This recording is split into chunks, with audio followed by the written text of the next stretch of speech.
All you can eat baos with 6 flavors to choose from, plus pick your ramen with 2 flavors to choose. May kasama na ding dessert. For 89 dirhams ang promotion nila dito on weekends, Saturdays and Sundays from 1 p.m. to 4 p.m. What's up mga uncle mga ante? May inatake kaming restaurant serving different flavors of Asia. Dahil bukod sa ang lakas makasosyal ang dating ng mga food, ay taste-wise, na-enjoy talaga namin ang dining experience dito. Sa forma at presentation pa lang ng mga food ay kita mong high quality talaga. At worth to feature dahil proudly Filipino-owned restaurant pala to. Padami na ng padami ang nakikilala naming yayamanin ng mga kabayang business owners dito sa UAE. Kaya naisip ko din tuloy dam, mag-business kaya tayo. Sabat diha.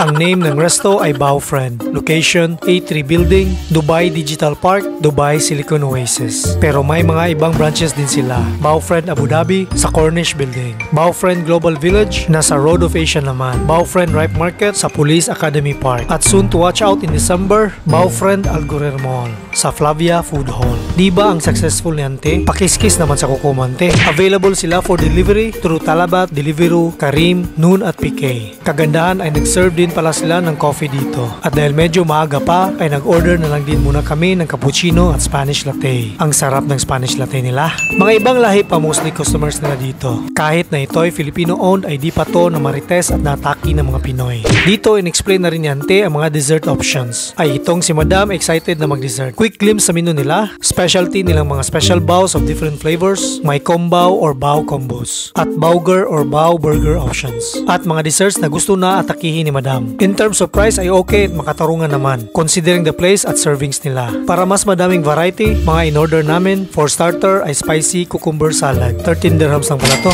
At bestseller nilang seaweed salad, 39 dirhams. Sa noodles ay kimchi ramen, 39 dirhams. Malaki na din ang servings Sa special baos, yang chicken bao, 25 dirhams. At short rib that's braised bao, 42 dirhams. At nag-order kami ng black brisket burger, 59 dirhams. At sa dessert na atap si Madam ay tahulicious pudding, 25 dirhams. Ang guwapang tingnan At coconut jelly pudding, 38 dirhams.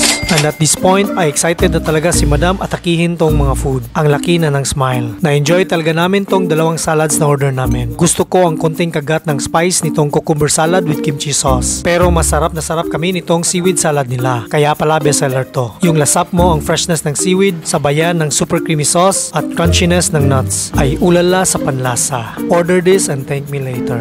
Lamig na masama. Saktong-sakto din sa konting spiciness at tamis na lasa tong kimchi ramen. Super like din namin to. For 39 dirhams, ganito kalaki ay sulit na. 6'6" sa laman. Good for 2 na to. Almost kasing laki ng kamay ni Madam ang size ng bao. Nang matikman to ni Madam, ang masasabi niya ay super lambot ng bun. Mix of chicken, gulay-gulay, spices at sauce. Mukha pa lang ay flavorful na talaga. At nang dumating na sa point, tikman tong black bao burger ay medyo nabusog na kami. Malaki na din kasi. Masarap naman pero medyo naumay ako konti nito. Di namin to naubos. At lastly, ang desserts na tahulicious pudding. Very appetizing talaga tingnan sa colors pa lang niya Pero mas preferred ko ang madaming taho syrup. Dahil nang pagtikim ko nito ay medyo nakulangan ako sa tamis. Pero kay Madam ay okay na siya. Ayaw niya masyadong matamis. Pero itong coconut jelly pudding ay surprisingly ang sarap. So creamy dahil binubuan ito ng coconut milk. Melts in your mouth ang pudding. Mas pinasarap dahil lasap nyo din ang coconut meat nito. At tinapos ng pagtulak na Taiwanese milk tea. So kung di nyo pa na-try dito sa Bao Friend ay atakihin nyo na ang 89 dirhams eat all you can promotion nila.